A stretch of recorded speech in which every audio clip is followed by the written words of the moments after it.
Hey everyone, it's JC. I am back this week with a video I've been wanting to make for like 2 weeks. And my life is crazy, but I want to make it. So we're just making time to do it today. And I'll tell you why. I got a very, very cool question on one of my YouTube videos in a comment. And I told her, I'm like, I am not going to just answer this in the comments. I want to make a video about that. I think her name's Lauren. Forgive me, Lauren, if I read that wrong. Listen to this. I want to read it exactly like she wrote it. So here's your question for the day.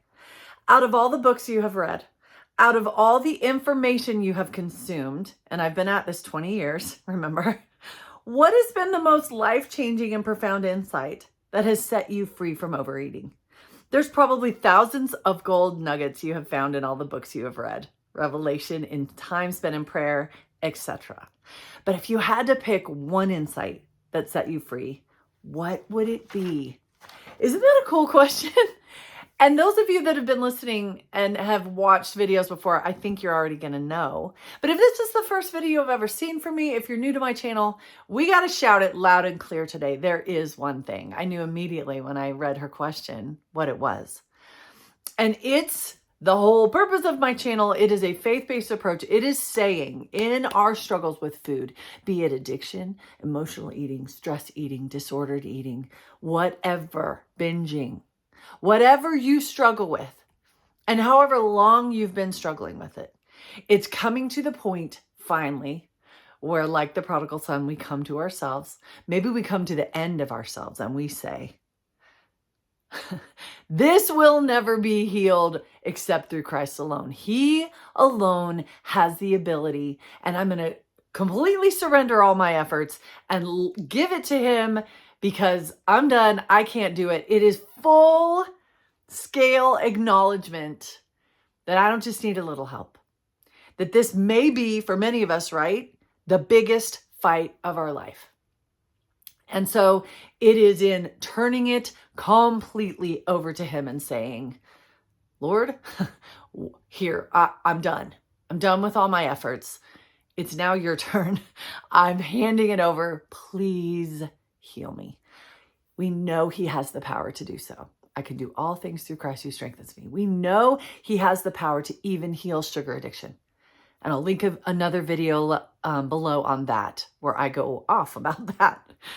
We know he has the wisdom to give us the discernment to navigate better than any doctor, better than any health expert. He knows our body. He knows what we need. He knows exactly which counsel we need to listen to, which not. We shouldn't. But I haven't read a passage from Colossians for a while. I've taught it in one video and it was a while ago. So we're pulling it out again because this to me is the reason why this is so important. Other things in our lives, we really base it on his guidance. But with food, so often we have done diets, we have done plans, we have done programs, we have listened to the doctor, we've listened to the neighbor, we've listened to Oprah, we've listened to everybody else but him in this arena. So going to Colossians chapter 2, it's verses 20 through 23. And the two I'm going to share today, I do with King James a lot, but today I'm doing the NIV and the CSB. This applies, and this is my whole message today. It says, since you died with Christ to the elemental forces of this world, why, as though you still belong to the world, do you submit to its rules? Do not handle, do not taste, do not touch. Does that sound like diets? This many calories, this many macros, this is what you shouldn't do, this is what you shouldn't eat. Why, when you are Christ's, when you've given your life to him, you are walking with him or trying to be his disciple, why are you still conforming to the world's rules that say, oh, don't touch, don't taste, don't do this, don't do that? These rules, which have to do with things that are all destined to perish with use, are based on merely human commands and teachings. Such regulations indeed have an appearance of wisdom, right? Because they come from somebody with letters behind their name or a book that they've written, or maybe even someone with the right information. But again, we're just selling our soul to them to try and get healed from our food issues. But these are just humans. They're based on merely human commands. They have an appearance of wisdom, with their self-imposed worship meaning devotion. I have to give myself over to this. Their false humility and their harsh treatment of the body. And then here's the key of the whole passage.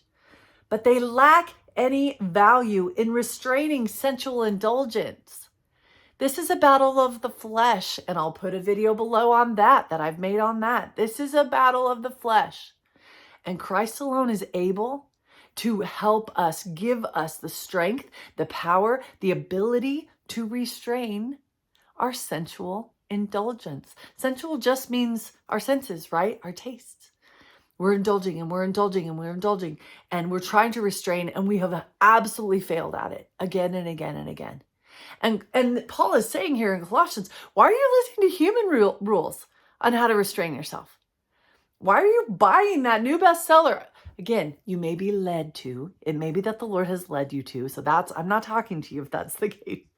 But it's those of us that have put all the other wisdom first instead of him. Put him first.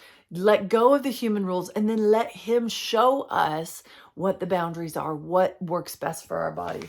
Listen to this in the CSB. If you died with Christ to the elements of this world, why do you live as if you still belong to the world? Why do you submit to regulations? Don't handle, don't taste, don't touch. All these are human commands and doctrines. I'm going to skip to the end. They are not of any value in curbing self-indulgence. Can you see why I put this as my number one thing over the last 20 years? I could, yes, give you 100 other things that have been life-changing for me. And that's what the channel is about, is sharing that. That's what my favorites page on my website, jcwhiteman.com, that's what that's about. Sharing all of the tidbits that have helped heal my soul. But until I set all that, shoved all those efforts out of the way and just put Christ on the throne in this part of my life, that's when things started to change radically. I was thinking, as I was mulling over what to talk about in this video, I was thinking of the alcoholic 12-step program that is now a global phenomenon. It's used throughout the whole world based on the 12 steps, and thousands, millions of people have found sobriety. They're walking in freedom, and these 12 steps have been crucial. And the first 3 steps, you guys, I'm boiling them down. I'm boiling them way down. But the first step is I can't. Acknowledgement.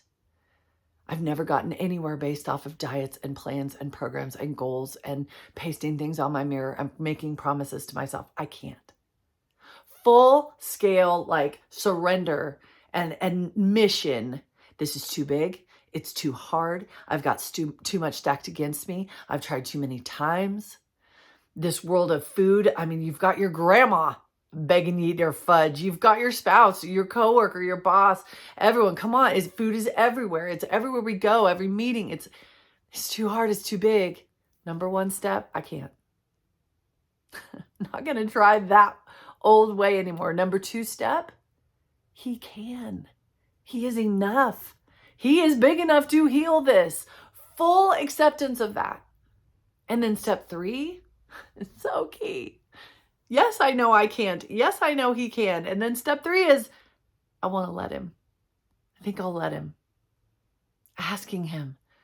Falling on our face and saying, I'm not going to do the old dieting way anymore. I'm not going to muster up my willpower anymore. I'm not going to try to white knuckle it anymore.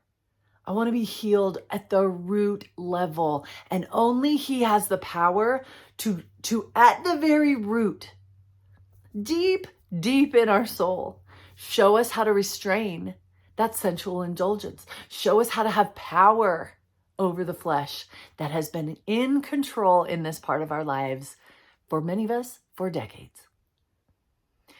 I know I say this a lot. You may start to think, okay, JC, every video sounds the same. Oh, well, sorry.